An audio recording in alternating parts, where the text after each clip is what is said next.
Welcome to my scientifically informed insider look at mental health topics. If you find this video to be interesting or helpful, please like it and subscribe to my channel. Hello, this is Dr. Grande. Today's question asks if I can analyze David Icke's interview about the coronavirus. So we see this interview on a YouTube channel named London Real. And we see David Icke talks about the coronavirus and many of his conspiracy theories about what's going on with it. It's about a 45-minute interview. I'm only reviewing the part that's on YouTube. I'll provide a summary of Icke's position, what he expressed in this interview, and then I'll offer my analysis.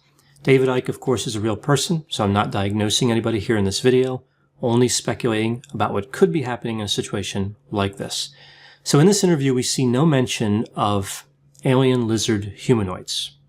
I was extremely disappointed by this.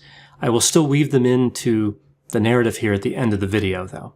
Now, we know that Icke used to maintain this idea of the alien lizard humanoids in one of his former positions, but he doesn't really have that now. So I don't know what happened to the alien lizard humanoids. I don't know if they just left, but either way, with his position now, we have this cult of human beings that wants to or already controls the world. He refers to this as a Hunger Games society that they're trying to create. So Icke looks at these conspirators as being in the top 1% in terms of wealth. 99% are dependent on 1%. And the police and the military kind of control the 99%. That's the idea. So the 1% controls the 99%. Scientists are among the people in this controlling class. There's some others as well. Icke mentions artificial intelligence a few times and how there's going to be this smart grid and this one world currency will come out, and these are all goals apparently of the conspirators. He talks about his problem, reaction, solution thing. I've heard this before from him. So this problem is created covertly, then the media kind of makes it seem worse or promotes it. There's this reaction of fear, and then a solution that moves the conspirators closer to their goal of world domination. Now, Icke says that if we don't know the outcome, everything is random. He mentions that in this video. But fortunately for everybody, I guess, right, he knows the outcome, right? He knows what's going on. So in terms of the coronavirus, David Icke does believe it's real. He believes that it was engineered to kill people who are medically compromised and who are elderly. He believes that everyone healthy kind of walks away from this. And of course, we know from the research so far that that's not really the case. Yes, it affects people with medical comorbidity and people who are older at a higher rate, but people who are younger can still die and have serious health consequences from coronavirus. We see David Icke maintains this position where we should never believe authority until proved otherwise. And I'll talk about how that proof never seems to come later on in the video. Icke claims that he had some symptoms and his son had some symptoms that really were very similar or identical to coronavirus.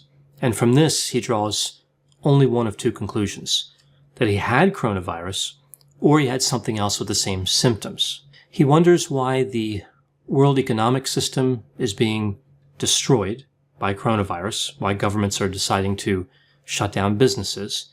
He also predicted this pandemic and the economic crash. He believes the economic problems caused by the coronavirus will be worse than the consequences of the virus. This is one point where I actually may agree with him. Again, I'll talk about these when I get to the analysis part. We see he talks about electromagnetic soup, so radiation toxicity, and he believes this is what devastated the immune systems of the elderly.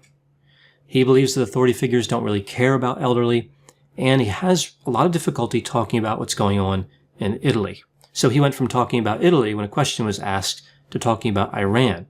Then when he was moved back to the Italy question, he said they have a stronger strain of the virus. He essentially doesn't believe in coincidences. He blames the Rockefeller family for the flu pandemic, and he talks about some other kind of conspiracy theory areas like anti-vaxxers. Essentially, he says that the government is trying to promote what they say is good information and suppress what the government calls misinformation. All right, so he has kind of a lot of interesting positions that we see expressed in this interview. So now to move on to my analysis of this interview. So I've broken this down into many points. I'll go through these one by one. Let's start with the math that he uses here. Icke talks about the 1%.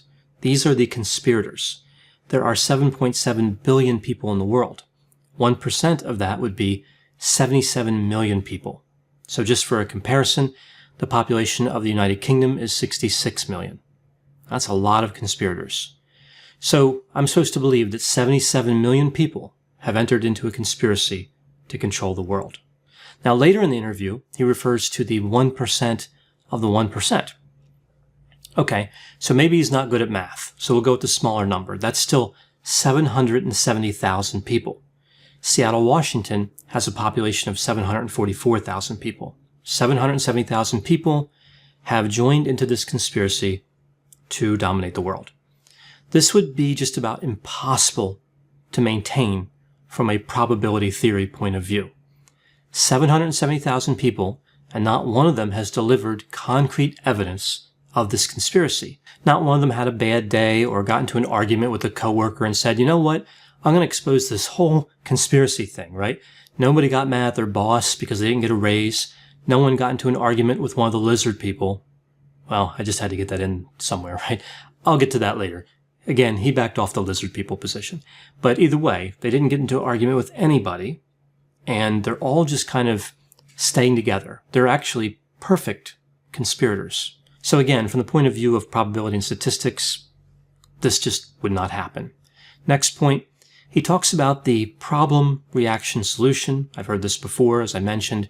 How is this different than what would happen without a conspiracy? So without a conspiracy, when there's a problem, people react to the problem by coming up with a solution. David Icke is not happy with this behavioral pattern, one that has existed for thousands of years. This is a great example of just taking something normal and finding something outstanding or unusual in it. I talked before about how David Icke handled the question of Italy. Here we see another logical error. The interviewer asked Icke what was going on in Italy, and Icke shifted to talking about how there had been a disproportionate number of deaths in Iran, and that this was part of a conspiracy including the United States. He really dodged the Italy situation altogether. Later on, we see the question comes up again, and he says that Italy has been infected by a stronger strain of coronavirus. Where does he get this information from? The latest report from Italy is that the strain has been isolated, but there's no indication of whether or not it's actually more dangerous. So David Icke just makes this up? Again, I don't know where he got this information from. If someday we find out that there was some sort of stronger strain there, Icke would likely take credit for predicting that. If it turns out that it's not a stronger strain, it's the same or weaker, we won't see him coming forward and saying, you know what, I got that wrong, let me reconsider a number of my theories. I believe that would be an unlikely occurrence.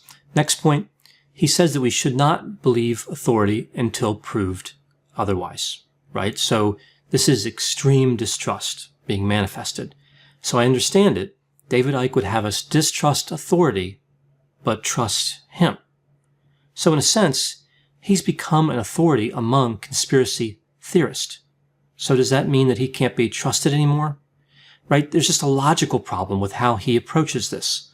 The question he fails to answer is, what is the basis for trust? What makes anybody trustworthy? What we typically find with conspiracy theorists is that no evidence is sufficient to change their minds, right? So no matter what's introduced, nothing will cause a modification of belief. The next point, I talked about him and his son having those symptoms, and he drew those two conclusions. This is a great example of a failure to apply logic. First, he boxes himself into only two possible conclusions. Is it possible he could have imagined the symptoms? He didn't cover that potential conclusion. It's strange that somebody so high in openness to experience, so creative, would not consider this as a possibility. Then we see that from that conclusion that he came to, we shouldn't believe the statistics that are published on the coronavirus. How does that naturally flow from his analysis of the symptoms? Right, so there's a logical disconnect. He's talking about physical symptoms he experienced, and then he moves to not believing what the government said about the virus. It's a huge leap that, again, is a disconnect. Next point, David Icke predicted the pandemic and economic crash. Pandemics and economic crises have come and gone with some regularity throughout history. At any time, if they are predicted, the person making that prediction will eventually be correct. I think one reason David Icke might say things like this is to make this argument that he's credible because he predicted something accurately. Almost like the scientific method predicts something that could happen, right? Like an experiment's run and it could predict something. That's a strange parallel, right? So he's anti-science, but he's essentially trying to make himself appear credible like science is credible. The next point, he indicates the economic difficulties might cause more damage than the virus, right? There might be more loss of life. So here's a rare point where I agree to some extent with David Icke. The economic suffering may actually cause a greater loss of life than the virus. These are tough decisions that countries are making in terms of how to slow the spread of the virus so the healthcare system can keep up. Any possible decision will have consequences. There's no decision that has a perfect outcome. So this is an interesting point that he makes. And again, he could be correct here, but it's not tied to a conspiracy theory. Now moving to the electromagnetic soup comment that he made about how this devastated the immune systems of the elderly.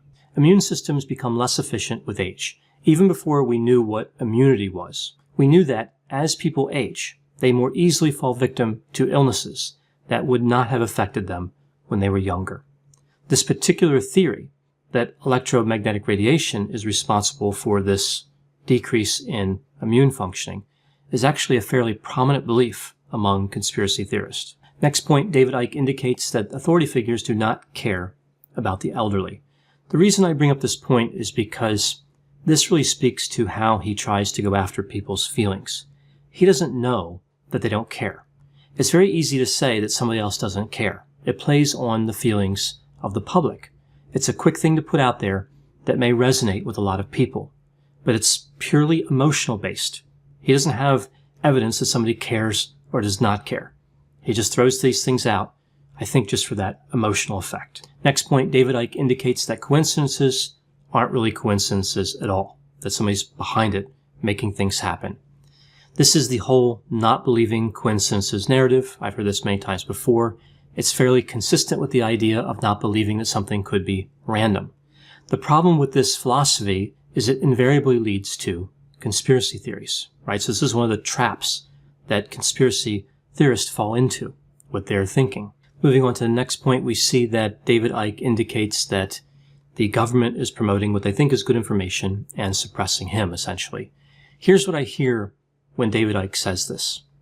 I am promoting false information, and I am mad that people are stopping me. Something else I hear when he says it, because they are stopping me, they are part of a vast conspiracy. This is simply a failure to take responsibility for spreading nonsense. It would appear that David Icke wants his point of view to be promoted and the expansive work of scientists and other professionals to be discarded. Right? There's no reason his work should be promoted over theirs. It's just what he wants. So moving to some other thoughts I had in terms of this interview, I think it's actually quite impressive how Icke memorized this whole theory. Like, he really puts a lot of time into this. It's clear that he reads a lot. He was up on current events. He pays attention to the news. I think his conclusions don't make any sense, but he clearly learns at a fairly quick pace, right? So that is impressive. We see that he feeds off emotion. I mentioned this before. Icke restores a sense of control and certainty to people. If one were to reject his conspiracy theory about coronavirus, one would have to accept that there is a dangerous pathogen that will end some people's lives. Many will be powerless to stop it. That's a terrifying feeling. In some weird way, people feel better because David Icke gives them hope. Things may be bad, but he's figured out for people what's going on. He's given them some sense of control and certainty. Conspiracy theories actually cause a lot of harm. Some conspiracy theories may be considered harmless, but we know that they are associated with negative social, health, and civic outcomes, including decreased pro-social behavior and an increased willingness to accept violent behavior. Now, of course, this comes from scientific literature, which conveniently is often dismissed by many conspiracy theorists. Everything that can possibly happen and everything that has happened can fit into a conspiracy theory. If a high-profile politician came out today and said, you know what, I'm actually an elite lizard, mind you, not an ordinary lizard, and I've been taking control of the planet, and I'm very sorry. I had a rough childhood on my lizard planet. The other lizards made fun of me in school. My self-esteem never really developed. Taking control of this planet was just my way of expressing rage at myself. I'm going to get in my spaceship now and head home, right? So somebody said all that, some politician. I get the sense that David Icke would still not be satisfied, although I think it's likely he would take credit for predicting that speech. I guess my point here is there wouldn't be relief. There's nothing that can disprove the conspiracy, and there's nothing that can satisfy the conspiracy theorist. So I'll wrap up on this note. When I was listening to David Icke talk and go through all these different reasons why the coronavirus was created and why it was deliberate and the government released it and all this, I was thinking, this guy certainly knows everything. And then I was thinking, if he were to say that, it would come out like, I certainly know everything. I-C-K-E. Icke. What are the chances of that? Could it just be a coincidence? Who knows?